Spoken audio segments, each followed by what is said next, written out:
саламатсың ба, Мусли? Саламатсың. Мусли, бүгін екеуміз зерттеу жұмысын жасайтын боламыз. Бізге ол үшін не қажет? Айта, мынау не? Шар, су, және шприц қажет болады. Иә? Сосын бізге жануарлар қажет болады. Жақсы ма? Алдымен, Мусли, мен қазір шарды осылай жасаймын. Сен маған осы шардың ішіне жануарларды салып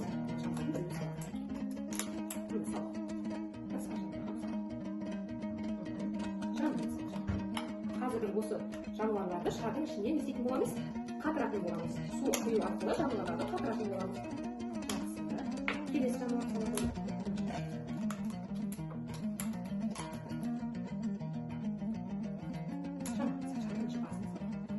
Шардың ішіне жануарларды салып па? Иә. Енді осы шарға біз су құямыз. Аламыз суды. Аламыз. Қазір осы ішіне суды құй шардың ішіне. Шарымыз үрлеуі қажет.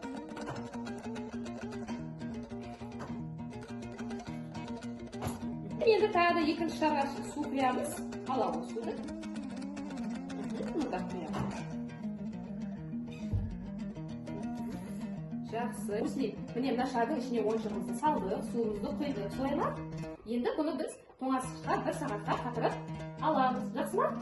Бағана біздің жасаған шарымыз міне қатты. Көріп тұрсың ғой. Енді осы шарымызды қазір шприцпен жарып, кесіп, яғни ішіндегі мұзды көретін боламыз. Жақсы ма?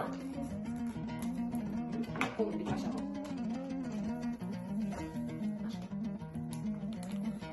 Ішіндегі жануарымыз бар ма екен? Я ештеңе етпейді. Жануарымызды көріп тұрсың ба, Мусли? Мұздың ішінде не істеп қалған жануарымыз? Мұздың үстінде қатып қалған, дұрыс айтасың. Енді осы жануарды мұздан алу үшін бізге не қажет болады?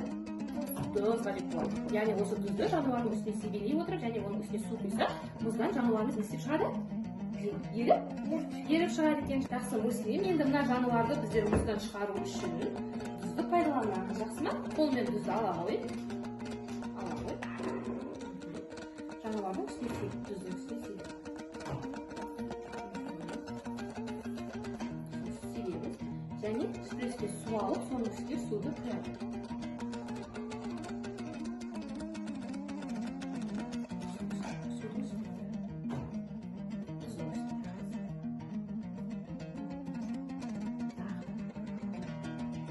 Жайлап.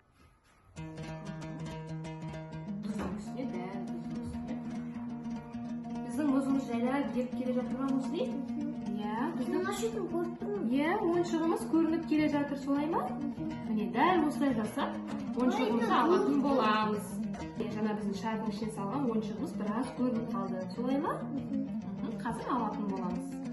Біздер шардың ішіне салған жануарымызды алдық па? Алдық, міне, жануарымызды алдық. Не арқылы алдық жануарымызды?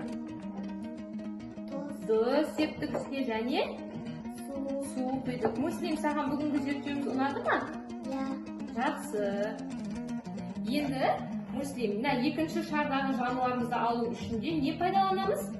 Тұз, суды пайдалану арқылы алуға болады екен? Жақсы, алуға болады екен. Осымен біздің зерттеу жұмысымыз аяқталды. Сау болыңыздар.